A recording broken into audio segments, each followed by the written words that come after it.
Hello and welcome to another Brawl video. Today my supporters on Patreon kind of painted me into a corner as I'm forced to play a deck that represents two of the most disliked archetypes by starting players, the white lifegain deck with a blue mill deck. If you combine those, you get Hope, 2 mana, 2/2 with a lifelink, saying at the beginning of your end step, each opponent mills X cards, where X is the amount of life you gained this turn. It's a pretty tricky card to build around, since on the one hand you want to have enough life gain synergies to make the mill work, and on the other hand you might need some other mill effects to complement your commander. So you end up with this mostly life gain deck with kind of a plan B of milling the opponent out. And yeah, if we take a look at our deck breakdown, we start out with a small ramp section, but we don't need a lot of mana acceleration since we have so many 1 and 2 drops throughout, so we don't really need a ton of extra accelerants. And then we've got a very big life gain category with life gain enablers and payoffs, so we can hopefully string together enough synergies. Then we've got some additional card draw, a lot of these drawing cards and gaining life at the same time. And then we've got more dedicated mill effects, which can maybe complement Hope to mill the opponent out. And then the miscellaneous section has a bit more removal, ways to protect our key threats, and other interaction. So that's our game plan in a nutshell. We're going to try to build up enough life gain synergies on the board so we can hopefully mill the opponent a bunch with our commander and complement it with other big mill effects. We can potentially mill the opponent out, but more likely is that we just attack them with some very large Ajani's Pridemates. So then for the deep dive, starting with our mana acceleration, Chrome Mox can speed things up by a turn. We've got Arcane Signet, can play it and still play any of our 1-drops alongside it. There's a Worn Power Stone giving us 2 additional mana, and then the Wind Crystal also has great life gain synergy, but also discounts all our white spells by 1 mana, and can activate to give our team flying and lifelink until end of turn.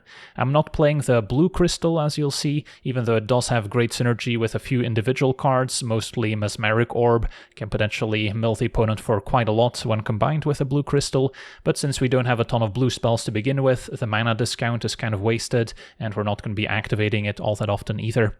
Then now taking a look at some of our life gain cards. At 1 mana, there's Guide of Souls in creature form, one of the better versions, although still not quite as good as Soul Warden, which also triggers off opposing creatures entering the battlefield. And then we've got Ajani's Welcome in enchantment form. Case of the Nathan Feast is just a slight upgrade over Ajani's Welcome, as we can solve the case to maybe get our creatures back. There's Cleric class, which upgrades our life gain, giving us 1 additional life each time, and then on level 2 can also give us additional +1 counters whenever we gain life. And this deck is very good at gaining life in small increments, that way we maximize some of these triggers.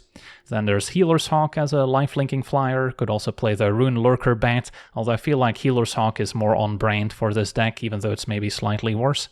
We've got Sanctifier also gaining life when creatures enter, same with Lunarch Veteran, can also maybe disturb it out of the graveyard. There's Serra Ascendant, which can quickly get to a 6/6 flying a lifelinker in Brawl, since you start out at 25 life, so you just need to gain 5 more. And then a Speaker of the Heavens can also quickly start making Angel tokens if we get to 32 or more life in Brawl. Then Excalibur doesn't even need to be equipped in order to pick up additional charge counters, and then once we're ready, this can be a massive boost, especially good in combination with a life-linking creature.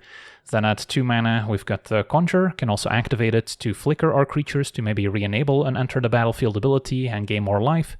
The Orator is just a simple 2/2 version.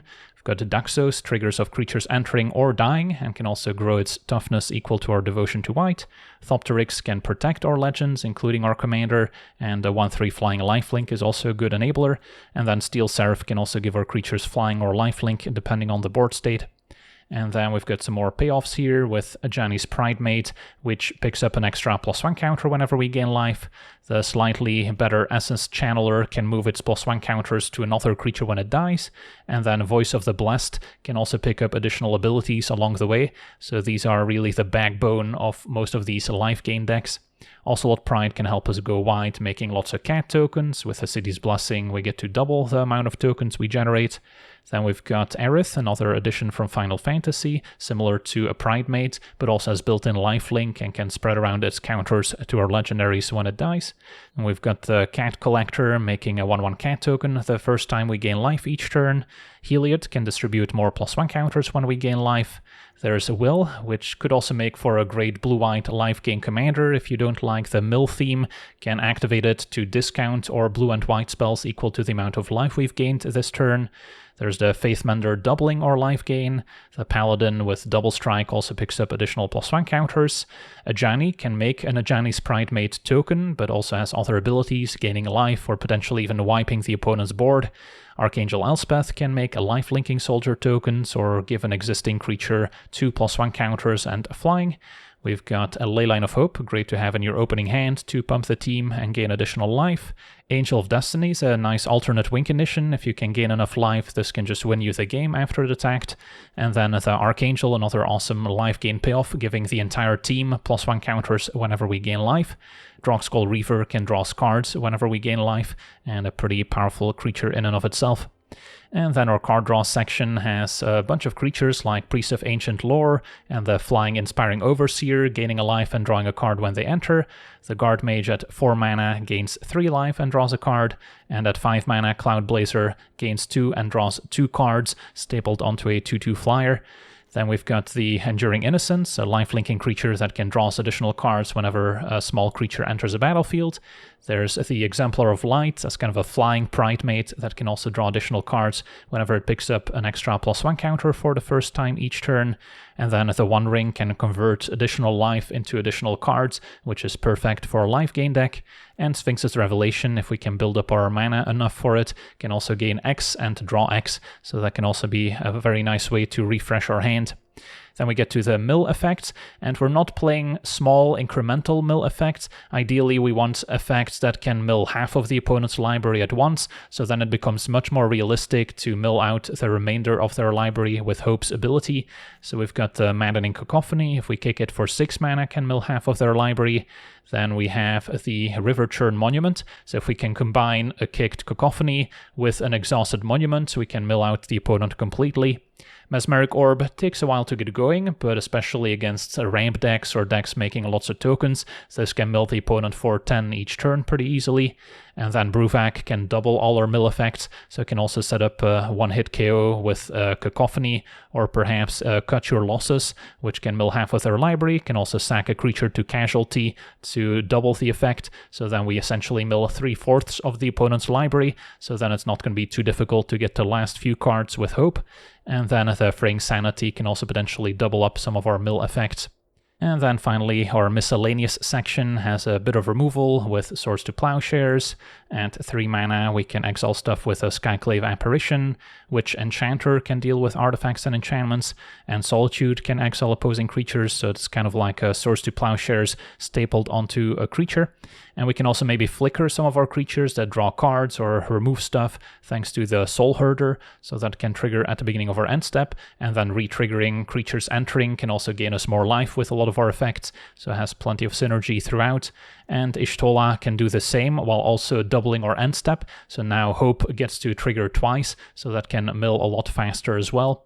And then we've got a few ways to protect our key creatures with Skrelv and a Giver of Runes, so those are also pretty useful when playing a 2-mana commander. And then Esper Sentinel can also tax the opponent, making them pay additional mana if they cast their non-creature spells. Can also maybe put additional +1 counters on it with Heliod or the Cleric class to increase that tax even more. And then Delny can also maybe double our commander's triggers, as well as many of our other life gain effects, since they're stapled onto smaller threats. And then our mana base has a few lands that can gain life when they enter here, with a Kabira Crossroads gaining 2. We also have the Adventures Inn and a Radiant Fountain, so if we sequence those correctly, we can also maybe get additional value out of them. And then there's Aiganjo as removal, Odawara has a bounce effect, and Jidur can also mill half of the opponent's library, so combine that with something like Fraying Sanity or Bruvac, and we could also mill them out completely. So yeah, that's our deck. Now let's jump into some games and see how the deck does. Okay, we're on the draw, facing off against Gyruda. Could be kind of a self-mill combo deck, trying to clone Gyruda a bunch. Our hand seems functional.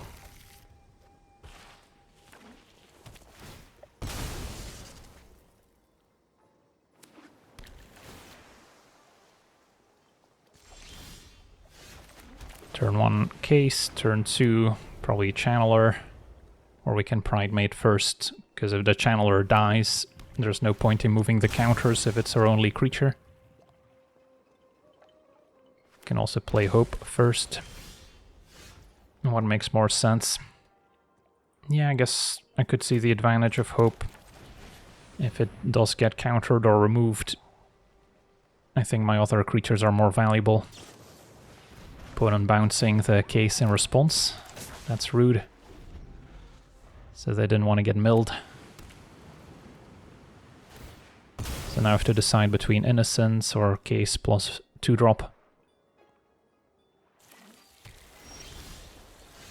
Well, Mesmeric Orb can mill them as well, but I think I would still prefer developing my creatures. So in the face of 2 open mana, I think I prefer double spelling case into... Could go for Channeler now, I suppose.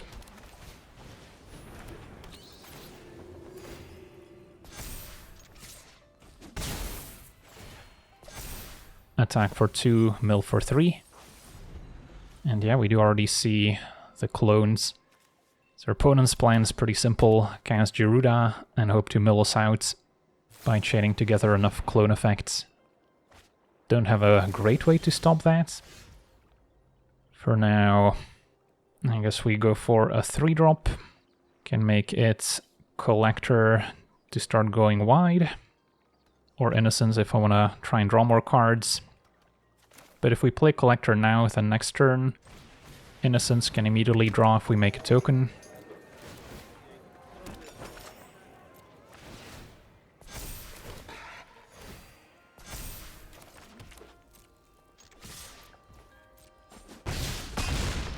Opponent's at 10. Mill for 4. Brainstorm, tutor effect. Do you have a board wipe? I guess that could have been a reason to play the Innocence. It's gonna be a Dark Ritual. Oh no, opponent can already cast Gyruda after all. Is that their plan? Nope, a Reverse Rebuke to bounce everything. Alright, that's not what we were hoping for. Can Surveil, look for an extra mana source. I'm gonna cut my losses and put that in the graveyard. Alright, it's gonna be a painful rebuild. A land would help. Alright, I got my wish. So then, might be Case, Channeler, Pridemate.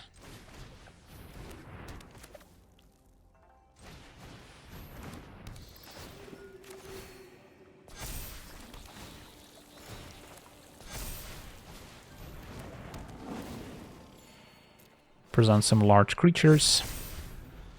And then next turn we can make more cat tokens, perhaps. A Roaming Throne to double Gyruda's triggers. Just gotta get our creatures large enough where a Roaming Throne might have to chum block. Ooh, reanimates the clone, so they have 2 Roaming Thrones. Alright, it's not gonna be easy. But yeah, imagine Cat Collector. So that only triggers once per turn. So then I could play Enduring Innocence as well. Gain life for the first time during each of your turns. Yeah, I guess the problem is if I play Innocence, then the Collector doesn't trigger. So I miss out on the card draw no matter what. But yeah, I guess I still like Collector over my other options here.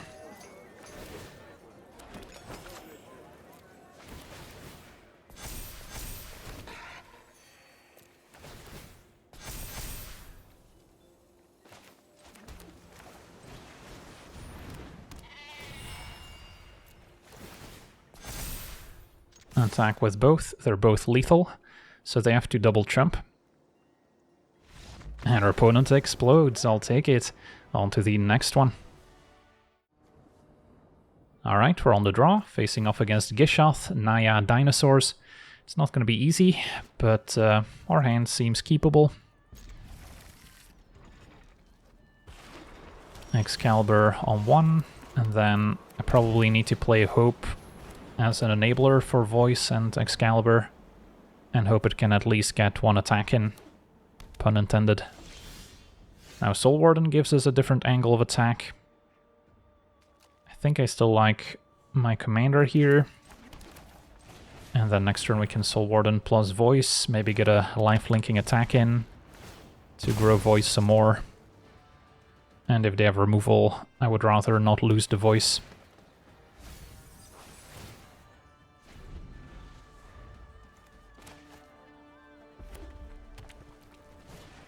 Opponent cultivates, so they are tapped out, that's fine. We get to enact our plan as well. There's an argument for Healer's Hawk as well.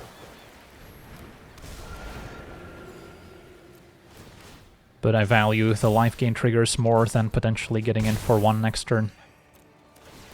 Since the Soul Warden is more reliably going to grow the team. If our opponent plays a creature, Voice grows. Pantlaza, that could be a problem too, depending on how their deck is configured.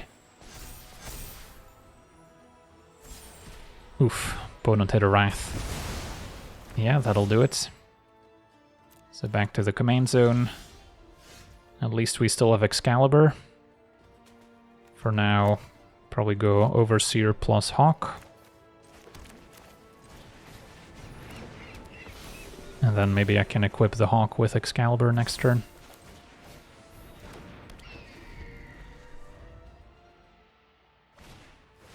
Register Alpha, not a bad follow-up. Take 3.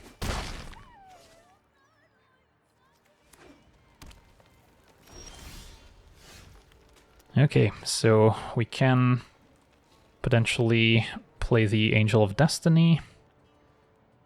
Or I could equip Excalibur, still play Orator. I guess Angel of Destiny has its advantages here. Does block their stuff pretty well. Although, let's see, I guess your opponent's still 2 turns away from casting Gishath, unless a Mox is involved somehow. So then, what's the best way to prepare for it? I think it is Angel of Destiny, since it can gain more life and give us more counters with Excalibur.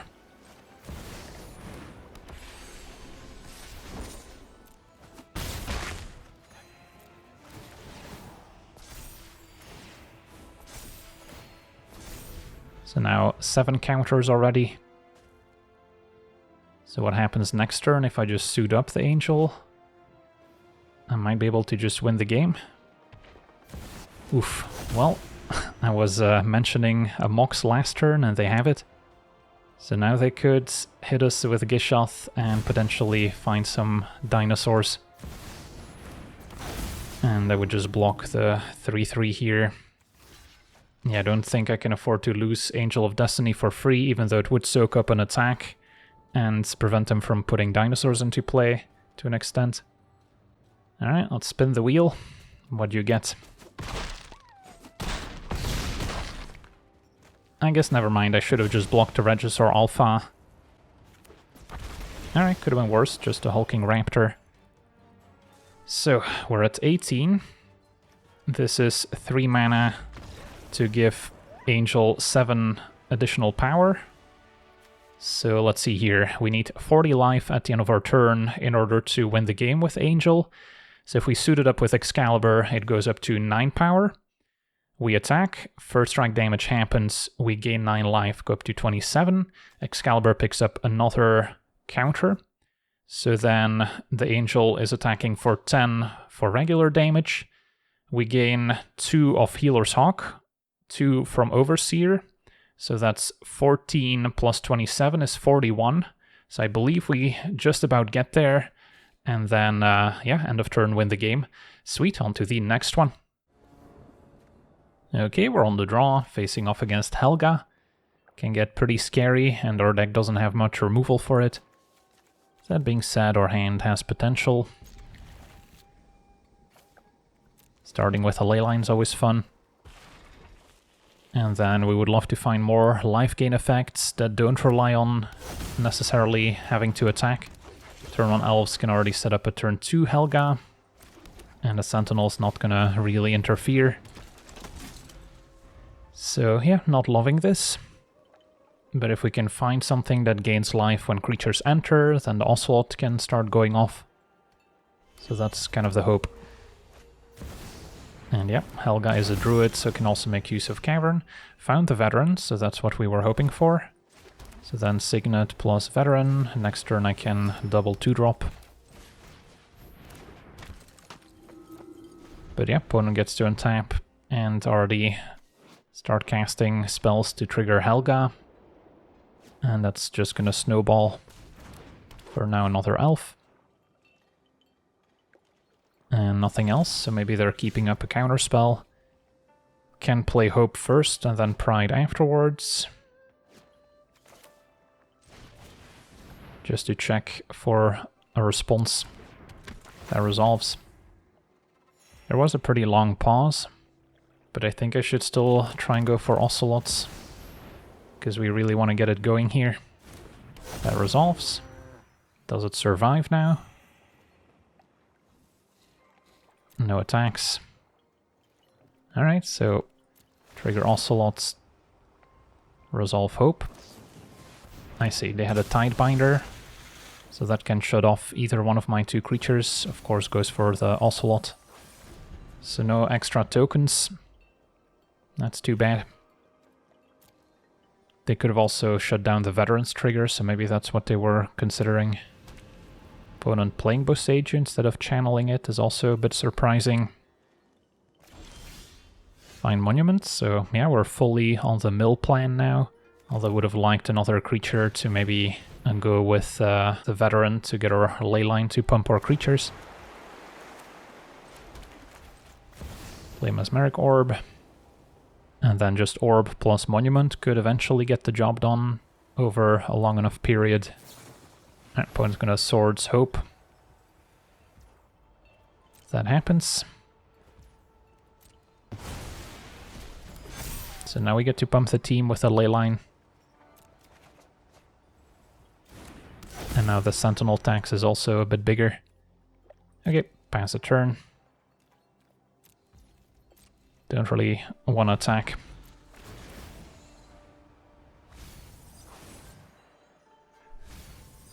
We do see some large creatures that they're hoping to cast at this point.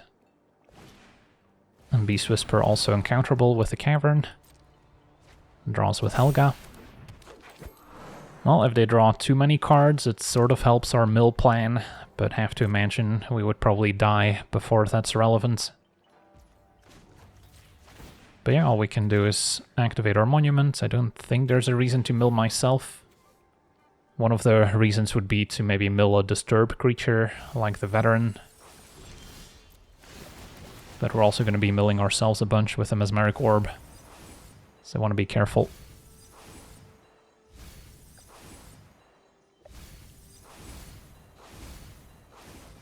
And draw lands, not the most exciting.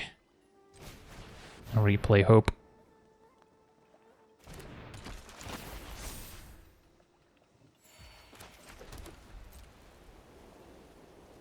So we get to mill for 2 here.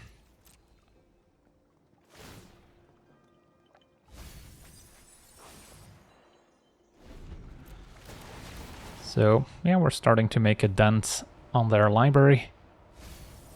Ooh, they milled a Fanatic. Yeah, that's the downside of milling them as well.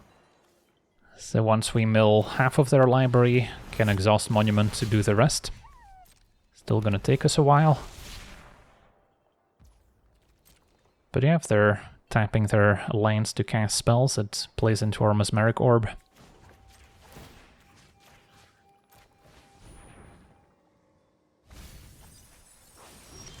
Hope to draw a non-land card.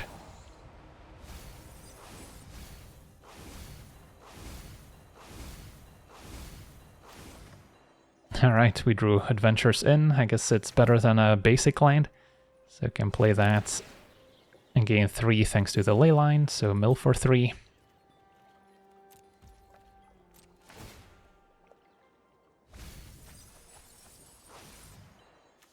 So just a 19 cards in graveyard. About to add 4 more.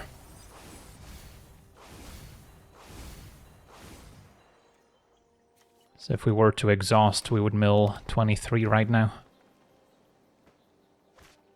And yeah, of course our opponent had the Crater Hoof, so that's just gonna end the game right now. Only need to cast 1 spell when that spell is Crater Hoof Behemoth. So I can exhaust the Monument. They still have a card draw trigger on the stack, which is not optional, but sadly they have plenty of cards left. Quick look at their library for those that were curious. Gotta provide additional value here while playing a mill deck. Okay, GG's. We're actually gonna be somewhat close to surviving if we block with everyone, but yeah, we're still pretty dead. On to the next one. Okay, we're on the play, facing off against Cloud, an equipment deck. So it's not going to be easy. Yeah, having 2 big mill effects is not really where we want to be, since we're going to be under a lot of pressure, so we don't have time to set these up. Plus, they don't really have synergy with each other. Would rather have a different mill effect to mill them out completely. So we'll look for something else. This is better. Although sequencing is a little awkward because of the tap land here. Yeah, I guess I'll skip Soul Warden on 1 in order to play 2-drop on 2. They have the Halfling. Now Sanctifier. Yeah, let's play Thopteryx. Hope to draw another white source. Opponent cultivates. So yeah, they're off to a very good start.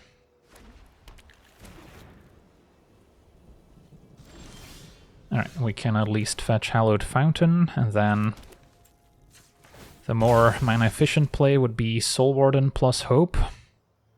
But I could also be convinced to just play the Voice of the Blessed to start growing that as soon as possible.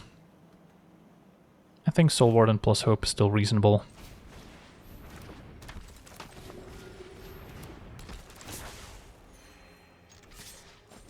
Get to mill for 2 right away. Milling a Solitude would have been pretty decent. So they can play Cloud, but of course there's no equipment in play yet. So it's going to be Torgal first. And now Chromox, so they could still play a 4-mana card. And Esper Sentinel, that's fine. Okay. So this turn, it's going to be Voice of the Blessed. So we can prepare for an attack from Cloud. Play my lifegain land. And I don't think we're attacking with Hope, although it is an option. Just trade for Sentinel or Torgal. Don't know if that's really worth it. Don't have any non-creature spells in hand, so don't really care about Sentinel at the moment. Milda Sigarda's Aid. So there's Cloud. Voice grows up to a 6/6, has Flying and Vigilance now. And no attack from Cloud. Alrighty, so if I play Cleric class, I can pay the Sentinel tax, and then still play a, I want to say Sanctifier, or I guess Healer's Hawk is still decent too here, while the skies are clear.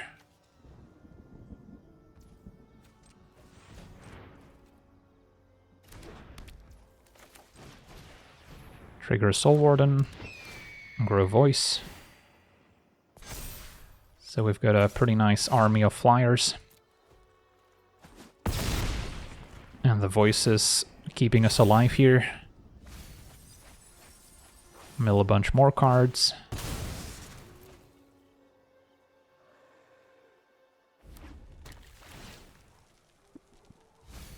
Surveil land into the graveyard. And now Ripsaw, their first equipment. So an 8/8 Cloud, I guess, can attack pretty well here. So for now we'll take it. Next turn we can maybe block more profitably.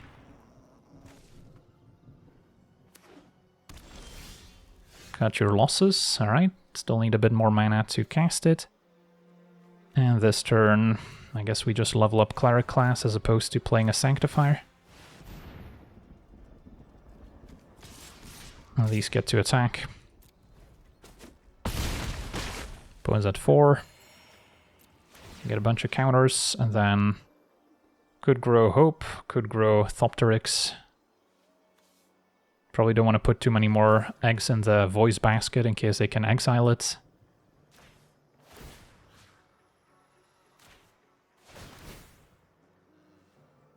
Even though we can make it indestructible here. Once we have 10 or more counters. So I guess could have been a reason to still get it to 10 counters and then we can start diversifying. But yeah, I would hate to face a Swords to Plowshares. Can maybe check if we've milled it already. We did mill Solitude. Right, now Stoneforge can maybe get something. And could be something to make Cloud unblockable. Otherwise, I guess with one more counter, we can make Voice indestructible. So we can give that a try after all. So now it has indestructible. Opponent getting Shadow Spear for lifelink. Is that enough? Well, now we're certainly blocking with a Voice. And the opponent could not find what they were looking for, and that'll do it. On to the next one. Okay, we're on the play, facing off against a Felothar, so an Abzan kind of sacrifice deck. And is really just missing a few lands. Curve is a bit high. It would be nice to get the Innocence going, but feels a little too sketchy. Maybe on the draw we can try that one. This seems better. Welcome on 1, turn 2 Hope, turn 3 may have to play the Apparition, and then Ajani is going to be our real win condition. They have the turn 1 Hexmage, plays very well with Felothar since you can sack the Curse to roll. Still leaning towards Hope over Sentinel, but yeah, that's a close call here. Hope can maybe get an attack in next turn before Felothar comes down.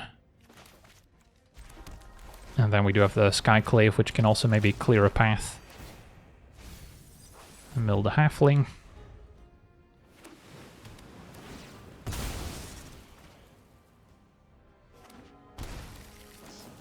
And a Nowhere to Run is going to answer Hope. Another permanent to sack to Felothar as well.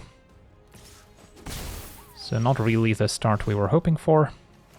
Now, leaning Bruvak, keep Skyclave for Felothar itself. Or we can play Sentinel tap land. But yeah, we know if the Sentinel's not going to have an impact next turn.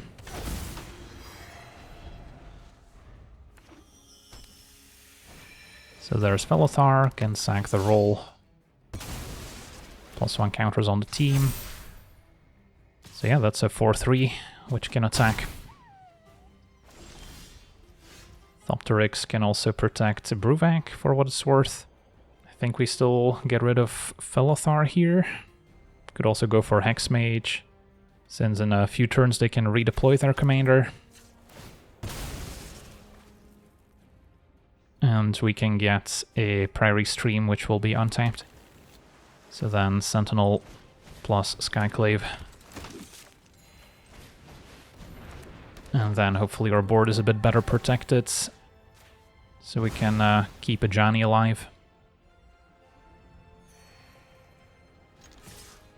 I think we attack. I guess I could double block a Hexmage. Sure. The 1 damage probably doesn't matter. Hexmage does attack. Alright, since they have a bunch of mana untapped, I'll respect instant speed removal. They did have a 4 mana removal spell, but they're playing it as a land. And now a Brute Scale into Carrot Cake, yeah. Get to draw Sentinel at least. But that's a lot of stuff for Felothar to sacrifice. So that's scary. Cat Collector's not bad. Maybe we do want to make a Pridemate token. So let's say they play Felothar next turn, sack Carrot Cake, +1 counters all the team. We're gonna have a 3/3 Pridemate token essentially. So I can block a Brute Scale, which also makes another spawn. We might have to chump the Hex Mage. But then the following turn we can keep growing the tokens even more. I think it's worth it.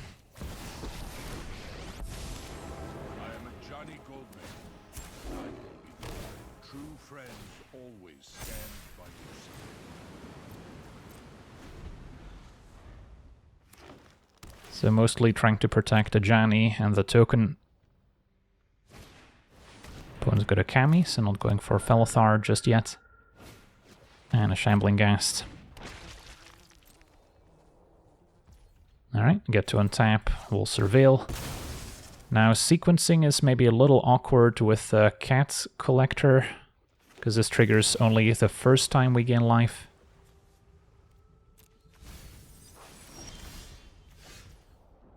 For the first time during each of your turns, create a cat token.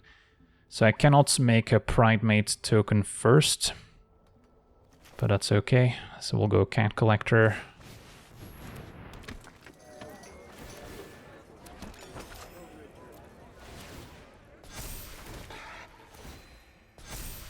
And then make another token, and then play Thopteryx.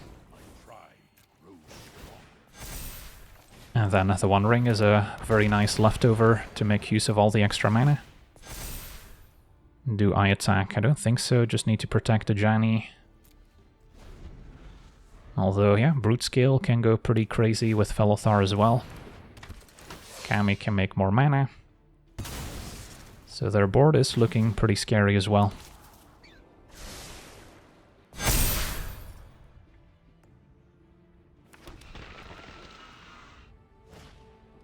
And they had a Brushstroke left. Opponent can pay the Sentinel tax.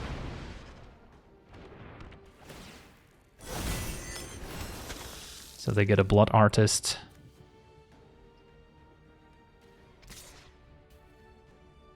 Shambling Ghast goes after a Jani. Yeah, I'll block. Could also block with Bruvac, I guess, if we don't want it to die. If it dies, they can finish off the Esper Sentinel. Or make a treasure. Yeah, I guess we'll prevent it from dying, although it's only going to get bigger next turn is a problem. So I don't think I care about Sentinel dying too much.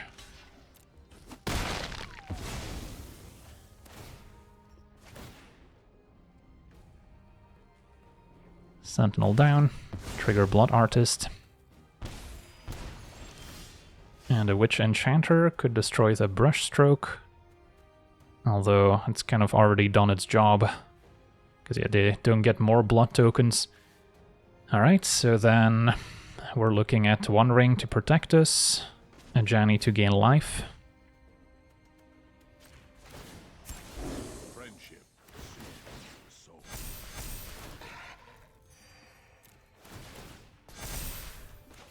And then am I attacking with anyone?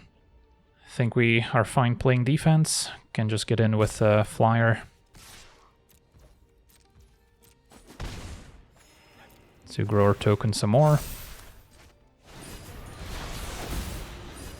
And then I could draw now to maybe hit my land drop. Yeah, I guess I can play the Enchanter. We're going to be drawing more cards, so I'll need the mana. Apprentice, another Blood Artist-like effect. And an Apparition. Flying creature that can proliferate their +1 counters. But yeah, the Pridemates should be holding off any attacks. Barely.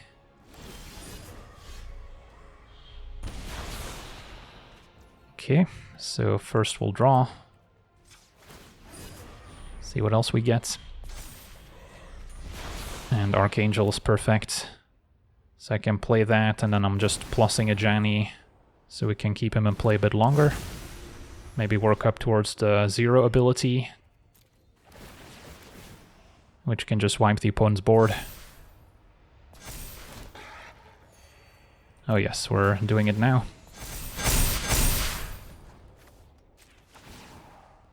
So in order to wipe the opponent's board, I need to have 40 or more life, so next turn we can do that.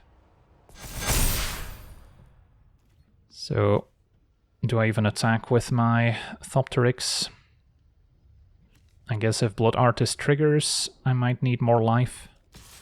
Sure. That's gonna grow the team once again with Archangel. So yeah, we've assembled a pretty nice board. Opponent's top decking, so yeah, we'll see. Maybe there's some sort of one-sided board wipe they can find. They have a lot of mana with a Kami, so a Craterhoof Behemoth could just kill me. Opponent goes digging with a blood token. So yeah, if we get to untap with 40 plus life, a Janny should take care of the rest. Brute Scale doesn't do much since they've already got +1 counters on it, so adapting doesn't work. So our opponent's maybe running out of options, goes for the all-out attack.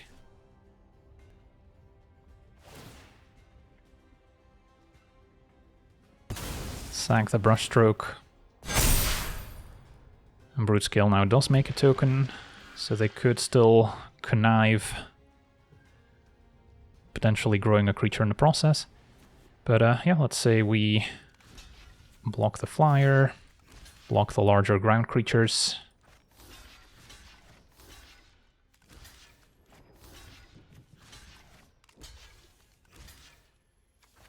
Something along these lines.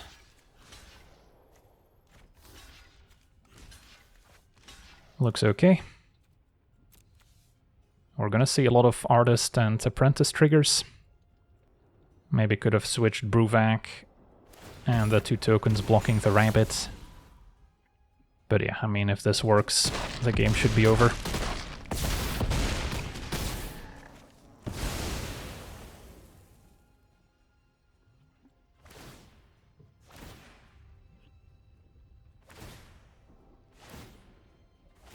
So a bunch of triggers on the stack. We've got 52 life to play with.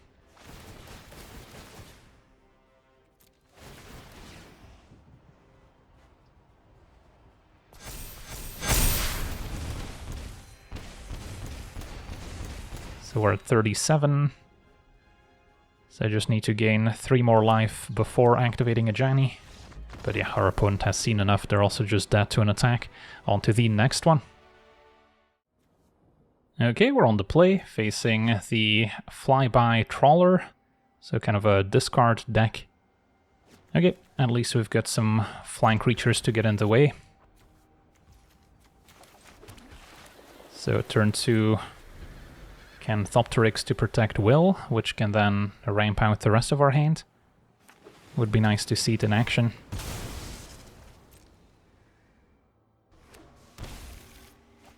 Opponent's got Ragavan, alright, so a 1-3 should line up pretty well.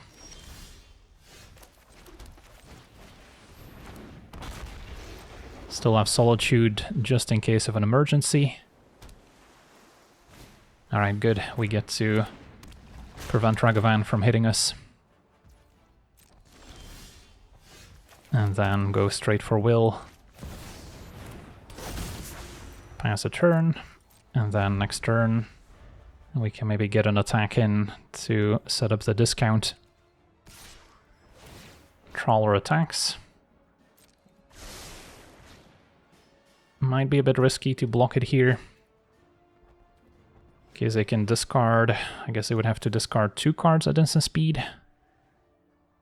In 2 separate instances, I guess cycling cards would meet that description. Alright, fine, we'll just take it. Even though I have Solitude, I don't really want to waste it when we can maybe cast it pretty cheaply thanks to Will.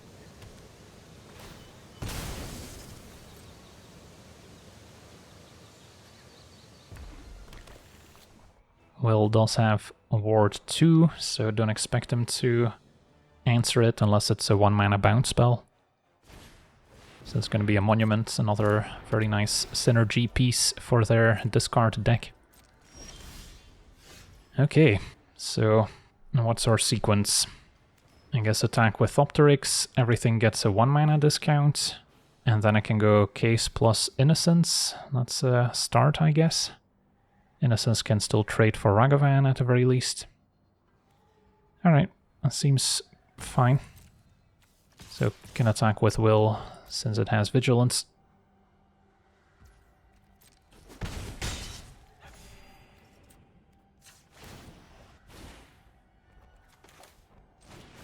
A 3 mana Faithmender is also an option, but if we play Innocence first, we can maybe draw a card with it. Still have Solitude available just in case. Faithmender plus Angel of Destiny would go pretty hard. Could also consider letting Ragavan hit me if it attacks, but our opponent doesn't offer the trade. Because now Innocence can attack, and gaining 2 means a 3 mana discount potentially, which would be pretty neat.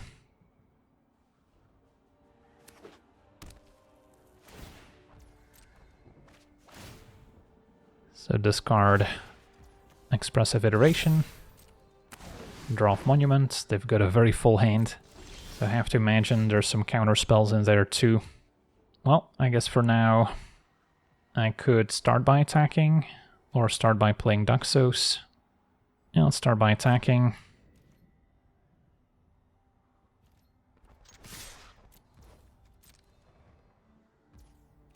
Opponent takes it.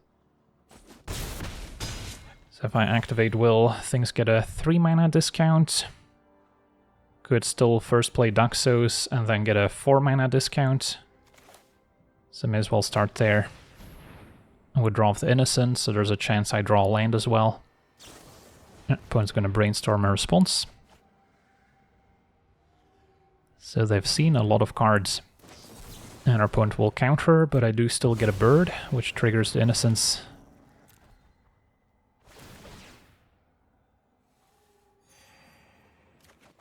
Drew the land. So yeah, now I can run out either Solitude or Angel of Destiny if I'd like. Let's see here. Yeah, I guess we have to activate Will now. Yeah, I guess we go for Angel. Can maybe set up a win with the Angel's ability, especially if we play Faithmender next turn. And then we still have Solitude available. Case is solved. So yeah, Will's doing some work, but can't be too comfortable. Opponent's seen a lot of cards. They might be able to set up some of their own combos. Maybe take some extra turns or bounce all our stuff. Typical blue things. Lootmonger we don't care about. Don't have much removal that they can steal. Monument triggers. Arius triggers. Yeah, it hasn't even crossed my mind to play Hope this game. So probably means Will is going to be the better pick as your commander if you do want to play a blue-white lifegain deck. Just cut the mill effects and make room for additional lifegain effects. And then I think Will is going to be the more reliable commander, since yeah, milling a 100 card deck is pretty tricky, so it's not going to come up very often. Alright, so we get to see this blue-white mill deck in action, and yeah, that last game kind of sums up my thoughts on Hope as a commander. Possible we'll see more cards in the future that can set up a combo with Hope, but for now I think Will is probably the better choice if you want to go blue-white, or you can pick one of the many mono-white life-gain commanders, and then most of the synergies will be preserved. So yeah, that's going to do it for today's gameplay. I want to thank you for watching, hope you enjoyed, and as always, have a nice day.